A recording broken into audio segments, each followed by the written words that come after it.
The 4chan body coordinates.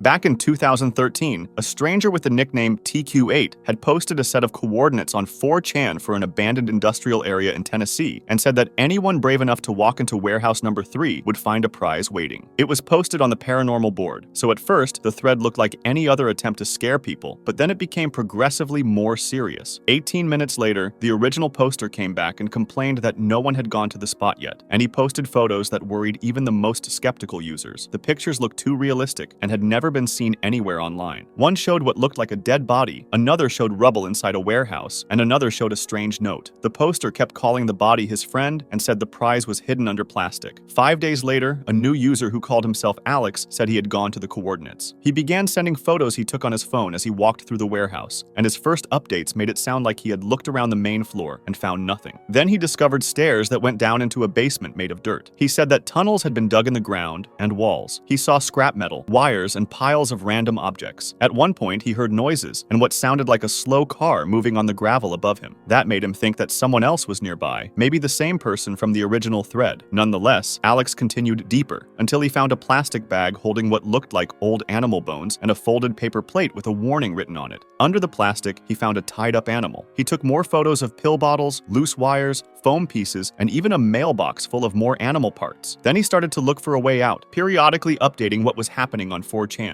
He said he tried climbing through something he thought was a window, but it turned out to be a vent. Then, he posted a message saying he was turning around and running back through the wood door. After that, he never posted again. As people tried to understand what happened, they noticed something they had skipped earlier. Before going to the warehouse, Alex had written about meeting a strange man at Walmart. The man had asked if he used 4chan, and when Alex said yes, the man told him to meet behind the store at 11 p.m. Later, when users checked the area, they realized the Walmart was right next to the same warehouses from the original post. That meant the man who talked to Alex in the parking lot was almost certainly the same person who posted as TQ8. A pastebin link had a picture Alex had taken of the man. It showed a white man with glasses and a beard standing next to an old truck with the abandoned factory visible in the background, so everything matched the location. Then something surprising happened. The original poster returned and wrote that Alex was alive. He said that Alex was a friend and said he would prove it by showing a new photo with a timestamp, but only if users solved a puzzle. He posted a strange sound clip and another message written in Icelandic. People translated it and learned it said something about a body buried behind a fence with skulls. Then he posted a picture of a farm. Users argued about whether he was saying he had killed Alex or trying to trick other victims to the place. He also posted a long number string, and then he disappeared again, leaving everyone confused. For years, the case remained unsolved, and some users even went to the warehouse in person and took their own pictures, but found nothing unusual. Others studied the timing of Alex's uploads, saying he posted too quickly for someone walking through a dark basement while typing on a phone, which made some believe the whole thing was fake. But another user pointed out that the image sizes from Alex and from TQ8 came from different devices, which suggested that the photos at least were not edited in the same way. Someone eventually created a website called the Alex Archives to gather every detail. The site later went offline, but an old saved version suggested that the people working on it believed Alex was dead and that a person named Corey Saylor had been connected to the case. The page ended with a message that sounded like they had quit the search. As the case became more and more famous, one investigator decided to hire a forensic linguist, which is an expert who studies writing style, to see if two pieces of writing come from the same person. The expert compared Alex's writing and TQ8's writing, and something finally came up. They noticed that both sets of posts use the same unusual sentence style, the same strange punctuation, and the same vocabulary. They also said that both writers likely used a computer, not a phone. The expert concluded that it was highly likely that Alex and TQ8 were the same person. If that's indeed the case, then the entire story might have been created by one person pretending to be two different people, probably for fun just to create an online legend.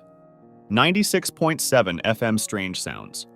Between October 2017 and June 2018, people in Portland and nearby suburbs kept finding a weird signal on 96.7 FM. The sound changed from day to day. Sometimes it was repeating noises with deep bass tones and strange frequencies, and sometimes it was long stretches of static or a single tone playing for hours. Other times it was chopped up speeches from MLK and JFK mixed with eerie background sound. One person even heard old Apollo mission audio and NASA launch commentary hidden in the broadcast. The mystery started on January 6, 2018, when two Reddit users, Jimmy Salts and Bachi320, posted within minutes of each other asking if anyone else near that area had heard the strange audio on 96.7. Another user, the Little Norsk, replied that he had been listening to it for 5 months, and he uploaded recordings to YouTube so others could hear it too. In one clip, you can hear the station identify itself as KZRYLP Portland. People started speculating whether they had picked up a number station, which is usually used by intelligence officers to send encoded messages abroad. FCC records showed that KZRYLP Portland belonged to a group called the Community Alliance of Tenants, or CAT, a nonprofit in Oregon that works on housing justice and tenant rights. They had held the license for years, but at some point in 2018, the call sign changed from KZRYLP to KNUMLP, even though the license still belonged to the same organization. This was pretty weird, so people started digging deeper. They found a 2014 article from Radio World, which showed CAT proudly talking about how they wanted to use low-power FM radio to support their programs. Nothing in their mission suggested they would just broadcast those weird frequencies, though. To get answers, the investigator who researched this wrote an email to CAT in November 2022. The message described the weird audio on 96.7, included links to recordings where KZRYLP was spoken, and asked if they knew what was happening or if interference might be involved. A person named Katrina replied briefly. She said the station belonged to CAT, and they were unaware of any interference. That was it. There were no questions, no surprise, and no explanation for months of strange broadcasts. The answer, of course, raised more questions than it solved. If someone else had been illegally transmitting on their frequency, you would expect worry or confusion. And if CAT had broadcast the strange sounds themselves, the short answer made it seem like they did not want to discuss it. Meanwhile, an unrelated New York Times article showed everyone how unusual the low-power FM scene is in places like Oregon and Washington. Oregon has many low-power stations for its population, and they often play very niche content: Russian news, bedtime talks between a father and his child, and other odd formats. This is where a new theory started to form. On Reddit, a user named I Want to Believe pointed out that this kind of stunting is common on small stations. Stunting means playing strange or attention-grabbing content when a station is launching, changing its format, or trying to build curiosity. The user also said another Portland station, X-Ray, had done odd broadcasts before when they first started. Later, CAT's own website announced a partnership with X-Ray. That linked the tenant group with a station already known for creative and experimental radio. We don't have a public statement from CAT or X-Ray confirming that was their intention. The only direct comment we have is that the station is theirs and that they were unaware of any interference. Still, when you put all the clues together, the simplest explanation is that the strange broadcasts on 96.7 came from them, and for that exact reason.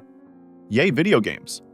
On September 8, 2010, a Reddit user named I Wish I Was a Meme made a simple post in r/gaming asking what everyone's favorite Elder Scrolls Oblivion mods were. In the replies, a user called YAYVIDEOGAMES left a slightly rude but still understandable comment. He joked that his favorite mod was the uninstall button and said the game was great but hard to fully remove from your system. Everything looked normal in the beginning, but then another user replied with "what?" and things suddenly changed, starting the whole mystery. When YAYVIDEOGAMES answered again, his sentence fell apart. He repeated his uninstall button idea, but then drifted into a strange line about Ubisoft goes Steamworks bye-bye, always on DRM, and you off go work, always on work DR. Check out the junk it leaves behind on you. DRM means copy protection, and Ubisoft had used strict copy protection in the past, so the words were related to something real, but the way he wrote them made no sense. The confused user told him that his reply made no sense and tried to explain how uninstalling Oblivion actually works. Right then, the entire thread was taken over. YAYVIDEOGAMES began posting again and again, thousands of times in just a few hours, repeating different forms of Ubisoft go Steamworks bye-bye, always on DRM, and other similar fragments. Some comments were bold, some italic, some used special text symbols, and some even linked to strange, creepy images. One of the most unforgettable images showed the same phrase written in shaky, uncomfortable handwriting, which made people think he might be having a mental breakdown. The spam flooded the thread so badly that his account was banned and the thread was removed. Later, the account itself was deleted and only showed a 404 page. People tried to study the images and the repeated phrase to find patterns, but nothing came out of it. For years, the YAYVIDEOGAMES incident stayed in people's minds as one of those strange internet moments that never got solved, but that finally changed when a Reddit user named SoLegitHS, who found the mystery, decided to look deeper using old archived posts. While doing this, they found a series of connections that led away from the one gaming thread and into a small group of strange, almost hidden subreddits. The key moment was discovering that YAYVIDEOGAMES had posted existed in a tiny subreddit called r/cleanliness back in 2012. He made a post titled Magic that simply said, "I need some help, I would not use it evilly." It was just as confusing as his original meltdown, but this time it was in a nearly empty subreddit with no description, no banner, and a strange page title that said, "This is what?" The only moderator there was a user named No Substance Here. Looking through r/cleanliness showed scattered posts about bad sanitation, but hidden in those posts were comments by users who behaved in the same strange way as YAYVIDEOGAMES. There was a weird conversation between the mod, another user called Not Sure How Big You Are, and a third user named Vinyl Record. Their comments were repetitive, odd, and sometimes included links, just like the old spam from YAYVIDEOGAMES. Checking the accounts one by one showed they were not random strangers. They were strongly connected. The main account, No Substance Here, posted normal things about video games, but also repeated odd phrases like "the interrogation room underwent some changes while you were away." He was linked to another user, Not Sure How Big You Are, and both showed up in obscure subreddits, where almost every user seemed to be the same person replying to themselves under different names, including Vinyl Record, who made endless vinyl jokes. As people compared their writing styles, posting times, and shared habits, it became clear that these weren't separate users. They were likely multiple accounts run by one person. That left the question of why he behaved this way. To find the answer, people looked at the account with the biggest post history, which was Not Sure How Big You Are. This user was extremely active for 8 years and had long discussions in places about medicine, big pharma, and drugs. Reading those posts showed that he had serious health problems and was taking many medications to deal with them. In one post asking for help finding housing, he said he lived in Melbourne, Australia, had chronic pain, took many strong medications, and was a former Jehovah's Witness. In other comments, he said he had chronic fatigue syndrome. He wrote that he had lost 6 years of his life to sickness. He explained that each step outside felt terrifying for him, that daily walks and lightweight lifting were possible only if he accepted hours of pain spent lying in bed. He said he could not feel pleasure at all, slept in tiny 2-hour chunks, and had restless legs for about 10 years. He wrote that a human waste to call himself a doctor had given him antipsychotic medicine when he was a teenager, which he believed caused the restless legs that never stopped. He also described back pain that felt like a constant mild flu and a body that always felt stiff. It became clear that this was not just someone trolling for fun. In another personal post, he answered a question about what strange beliefs he had as a Jehovah's Witness. He said he grew up believing demons walked the earth like in horror movies, and that he had seen one in his room when he was around 4 or 5. He described lying in bed with a fever and migraine, seeing the wall shimmer, then a black shadow stepping out of it and walking in front of him. He was frozen, feeling watched by this figure. When he told his mother about it the next day, instead of telling him it was just a fever dream, she said it was real. She said his drawings of monsters had broken Jehovah's protection and invited a demon into his room. It also matched what he said about having hallucinations during childhood sickness, showing that he had a long history of experiencing reality in distorted ways. As an adult, he turned to opiates to handle his pain. In one post titled +1 for drugs, he admitted to taking up to 1,200 milligrams of codeine per day just to get through the day, which is an extremely high dose. He also mentioned living in a chemical torture room house lined with stainless steel. Putting all of this together, the YAYVIDEOGAMES meltdown and the connected accounts were logs of a very sick person who was being shaken by chronic illness, heavy medication, lack of sleep, and pain. When he flooded that Oblivion thread with "Ubisoft, go Steamworks, bye-bye," always on DRM, over and over, he was probably stuck in a loop, holding onto a phrase related to a real gaming issue and repeating it without control.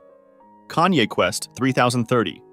Kanye Quest 3030 seemed like just an indie RPG where Kanye West falls into a wormhole, wakes up in the year 3030, and has to rap battle an evil clone of rapper Lil B to save something called the Based God Order. Everyone initially treated it as a joke, and in 2013, a lot of big YouTubers played it. Then, one anonymous player typed a single word into a random text box, and the entire game changed into something totally unexpected. The word was ascend. Everything turned black and white. The cheerful music disappeared and was replaced with faraway bells, sharp piano notes, and strange voice clips that sounded unsettling. Your character changed into a butterfly wandering through a maze. Then a message appeared. It said the game you had been playing was a front, and that it hid what you were seeing now. It apologized for tricking you, and it told you not to share this area with the public. It asked you to quit if you were not willing to take part. If you chose yes, it said you were agreeing to take part in a thought exercise meant to help you, and that this exercise might not be limited to the software. After that, the hidden game became a slow, mysterious test called your ascension. You had to walk through an empty maze made of many rooms, each one locked by an 8-letter password. There were no clear hints, and some passwords had to be guessed. Others were discovered when people dug into the game's code and found them there. As you moved forward, the visuals became darker until the screen was almost completely completely black. One area was designed to look like a giant QR code that led to a strange broken link. Then, some hidden words that worked as passwords like Jagatai, Petunias, and Iamthe1 also appeared in another long internet mystery, a 72-page investigation into a creepy YouTube video about something called Ascensionism. The two mysteries, Kanye Quest and this separate Ascension puzzle, shared names, codes, and symbols, so people thought they were closely linked. At the final point in the hidden path of Kanye Quest, you reached a pure white room with one computer and a strange enemy with a scrambled name that died instantly. The computer gave you one last message. It congratulated you for completing your ascension and said further ascension was possible. If you chose to continue, it said that for the next 2 weeks, we will interact with you and your possessions in several ways. It said they might contact you directly using a keyword and asked again if you agreed. If you still said yes, it thanked you and told you to enjoy the next 2 weeks and await instruction. Then, nothing else happened on screen. At least one person claims they finished this whole hidden section, typed in their real name, address, and email, and never received any contact at all. Rumors spread that the original version had some kind of hidden online feature that could secretly send your information to a real group. And adding to the mystery, not long after the game came out, the game's page on the RPG Maker website was taken down. After that, the only way to get the original file was through a password-protected link on the developer's Tumblr page, which the public could not open. When people mixed this with the talk of ascension and interacting with your possessions, it became easy to believe that the game might be a recruitment tool for a real cult. Following the clues led people away from Kanye Quest itself and toward a bigger network of websites, social media accounts, and strange posts using the name Ascension or Ascensionism. There was a supposed record label called Ascensionism Records with an eye symbol that also appeared in the Kanye Quest trailer. There was also a Twitter account called Ascend Today that posted nonsense words and odd symbols. When a YouTuber followed it, the account followed him back within a minute and then actually typed normal sentences, which it almost never did. That proved there was a real person behind at least some of this. When asked, they immediately denied being part of any secret group, and they acted like what they were doing was an art project. Around the same time, another investigator found more information about Ascensionism as a belief system. There were older writings talking about the idea that each person has two spirits, one physical spirit, which is the body, and one ethereal spirit, which is the soul. The soul lives many lifetimes. When it finally decides it has been good enough, it destroys itself and becomes a sort of primordial soul stuff that new souls are born from. Some of the writings compared life to climbing a mountain and called it an ascension test. They said that anything bad that happened to you was something you agreed to in a past life, which means that any suffering you face is somehow your fault from before. This belief system existed way before Kanye Quest, with its own small group of followers and writings, but the Ascensionism Records content connected to Kanye Quest looked like something different. When investigators looked into the domain registrations for all the Ascension-themed websites, they kept finding the same name, Nick Lyons. On a music site, he was listed as the only artist signed to Ascensionism Records. His music and his label pages use the same symbols as the other websites. Then at one point, all the Ascensionism Records websites went offline around the same time, as if someone chose to shut the entire project down at once. There was one more important clue. On Reddit, someone shared information about a second game believed to be from the same group, called Calypso. Its download link was taken down later, but archived versions survived. When you play Calypso, you control a woman on an island full of maze-like paths. Instructions appear at the top of the screen telling you to do tasks like touching objects or opening doors. The sentences are written in broken, frantic English. Every time you complete a task, you earn money, which you can use to buy Ascension packages that make you earn money faster. As far as anyone knows, there is no ending and no secret trigger in Calypso's code. The most interesting part we have to keep in mind, though, is the in-game voicemail system. When you use the phone, you can listen to real recordings from the old Ascension hotline. These recordings are from real people who called in, said code words, gave their names and phone numbers, and asked to be contacted. These messages show that at least some people wanted to join or learn more about Ascensionism because of these puzzles. All of this creates a clear picture. Kanye Quest was not just a random joke RPG with a weird glitch, but either a large art project or an actual intro to a belief system called Ascensionism. If you want to discuss this video or suggest an idea for the next one, join my Discord. Link in the description.